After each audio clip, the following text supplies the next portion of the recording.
More scary stories to tell in the dark. Today's story, one Sunday morning. Ida always went to the 7 o'clock Sunday morning service at her church. Usually she heard the clanging of the church bells while she was eating breakfast, but this morning she heard them while she was still in bed. That means I'm late, she thought. Ida jumped out of bed, quickly dressed, and left without eating or looking at the clock. It was still dark outside, but it usually was dark this time of year. Ida was the only one on the street. The only sound she heard was the clatter of her shoes on the pavement. Everyone must already be in church, she thought. Ida took a shortcut to the cemetery. Then she quietly slipped into the church and found a seat.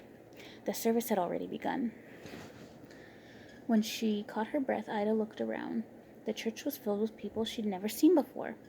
The woman next to her looked familiar. Ida smiled at her. It was Josephine Kern, she thought. But she's dead. She died a month ago. Suddenly, Ida felt uneasy. She looked around again. As her eyes began to adjust to the dim light, Ida saw some skeletons in suits and dresses. This is a service for the dead, Ida thought. Everyone here is dead except me. Ida noticed some of them were staring at her. They looked angry, as if she had no business there. Josephine Kern leaned toward her and whispered, "Leave after the benediction if you care for your life." When the service came to an end, the minister gave his blessings. "The Lord bless you and keep you," he said. "The Lord make his face shine upon you." Ida grabbed her coat and walked quickly towards the door. When she heard footsteps behind her, she glanced back. Several of the dead were coming towards her. Others were getting up to join them.